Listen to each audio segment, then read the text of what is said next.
Oh man, October this year is looking to be stacked. Game studios must be trying to ramp up hype early before the holidays.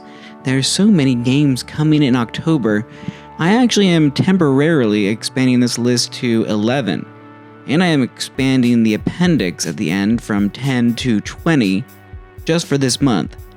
So if you're keeping count, that's 31 games this month, where normally it is maximum 20, including the appendix at the end. Even then, I had to cut a couple games from my notable list. Sorry, Elf on the Shelf Christmas Heroes and Just Dance 2026, but Just Dance comes out every year. As always, there are a number of notable titles in the appendix. This month includes Little Nightmares 3, Snoopy, Jurassic World Evolution 3, Ninja Gaiden 4, and Once Upon a Katamari, which will not be making the main list again. First up, we have Ghost of Yotei, coming out on October 2nd, developed by Sucker Punch, published by Sony Interactive Entertainment, and this is coming for the PS5. Following the release of Hades 2 in September, we're seeing the new follow-up to 2020's Ghost of Tsushima. It's a real revival of 2020 games. Set in the land surrounding Mount Yotei, Ghost of Yotei takes place more than 300 years after the event of Ghost of Tsushima. With Ghost of Yotei, it looks like we can expect all the Tsushima goodness in terms of ninja gameplay and exquisite art style, with some new features, including a wolf companion for the new protagonist and a campsite. Next up, we have Onirism, also coming out on October 2nd, developed by Crimson Tales and published by Shoreline Games. This is coming for Windows. Onirism looks like a fun little game coming in October. It was originally set to release in September, but was pushed back because of the later announcement of Hades 2. The blurb is, Onirism will take you in the wonderful world of Carimara for a big adventure. Help Carole put her enemies to sleep, using a variety of toys and abilities to aid you in your quest to find Bun Bun in this colorful universe. Onirism is a game with an odd choice for a hero where a little girl wields machine guns and chainsaws. Crimson Tales is a French studio located in Paris, which was started by a group of friends who wanted to make games. The game also features local multiplayer. Number 3, we have Digimon Story Time Stranger, coming out on October 3rd, developed by Media Vision and published by Bandai. It's coming to Xbox Series X and S, PS5, and Windows. And this is the third entry in the Digimon Story games, and it looks like Digimon has been taking notes. Time Stranger is a new standalone adventure, and they've really kicked up the world building in this one, based on the trailers anyway. In this title, the hero is sent back in time 8 years, and Digimon seem to be the cause of some kind of time anomaly. The game features a slew of new Digimon to digivolve. The Digimon Story games feature classic JRPG turn-based mechanics and a dual type system for elements and attributes, in case Pokemon's type system isn't confusing enough. Number 4, Carimara Beneath the Forlorn Limbs is coming out on October 6th, developed and published by Bastinus Rex. It's coming to Windows and Mac. Carimara is a short point-and-click adventure game with some unsettling but nevertheless amusing animations and an interesting art style. The blurb reads, You are the Carimara, and your mission is to conjure a ghost by answering their questions using your cards. A short and creepy fairy tale, full of surprises and mysteries. Sounds like a fun little game. Number 5, we have By Sweet Carole, coming out on October 9th, developed by Little Sewing Machine and Mean Grip Studios, and published by Just for Games. This is coming to Nintendo Switch 1, PS5, Xbox Series X and S, and Windows.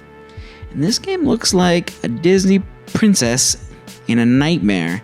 From what I've seen from the trailers, there is some platforming, but nothing super elaborate. But again, we'll see. It actually looks fairly slow, but it's more about the atmosphere in this one, and the animation looks great. The blurb says, By Sweet Carole is a chilling narrative horror game inspired by classic animation movies and created by Chris Darrell from the Remothered series. Follow the last known whereabouts of Carole Simmons to uncover the dark truth behind the Bunny Hall Orphanage. Number 6, we have Battlefield 6, coming out on October 10th, developed by DICE and published by EA. It's coming for PS5, Xbox Series X and S, and Windows. And this new Battlefield game is just looking nice. Locations where this one takes place include Cairo, Gibraltar, Tajikistan, California, and Brooklyn. Number 7, we have Pokemon Legends ZA, coming out on October 16, developed by Game Freak and published by Nintendo and the Pokemon Company. This is coming to Nintendo Switch 1 and 2. And this is obviously a big game for the Pokemon series, but I'm not super excited about this one. I've played all the major Pokemon games coming up to this one, but it's looking like the Legends games are just kind of being different, at least from my experience from the last Legends game, which was the first one as well. They are not introducing any new Pokemon in ZA, similar to what they did in Arceus, except for a few new Mega Evolutions. The game apparently only takes place in Lumio City, and they have already announced a DLC for the game, Mega Dimension, which is set to release alongside the game. So when you get the game on release, you're not even getting the full game. Just seems like, Pokemon is the biggest media franchise in the world. They really could be doing more with their games. Number 8, we have Vampire the Masquerade, Bloodlines 2, coming out on October 21st, developed by The Chinese Room and published by Paradox Interactive. This is coming to PS5, Xbox Series X and S, and Windows. Vampire Masquerade is a game I want to be good, but so far hasn't lived up to its potential. This one is looking like it will fall into the same category, though it might have some improvements over the previous title. It's an open world game which takes place in vampire-ridden Seattle, similar to Batman Arkham City or Cyberpunk. You can play as 6 different bloodlines, each with different stories, though apparently a couple of those are locked behind DLC. But I just wouldn't get my expectations too high for this game, even though it looks like it could be pretty good. The first game was notoriously buggy. Number 9, we have The Outer Worlds 2, coming out on October 29th. This is developed by Obsidian Entertainment, published by Bethesda, and it's coming for the PS5, Xbox Series X and S, and Windows. And I thought Outer Worlds 1 was somewhat decent. It was a little on the small side for an open world game, and the writing was a tad annoying, but at its core it was a solid RPG game. The new game will likely be about the same in those ways. Not sure about the size though. They are introducing a new flaws system which reacts to how the player plays the game and offers them a flaw, which has a positive and negative effect for the player and affects dialogue options as well. Number 10, we have Dragon Quest 1 and 2 HD 2D Remake, coming out on October 30th, developed and published by Square Enix, and this is coming to Nintendo Switch 1 and 2, PS5, Xbox Series X and S, and Windows. And this remake is looking good. Same as H2T2 HD 2D remake for 3, which came out in November. But, the completionist in me is glad that they are making 1 and 2 to go along with that 3 as well. Finally, number 11, we have Mina The Hollower, coming out on October 35th. This is developed and published by Yacht Club Games.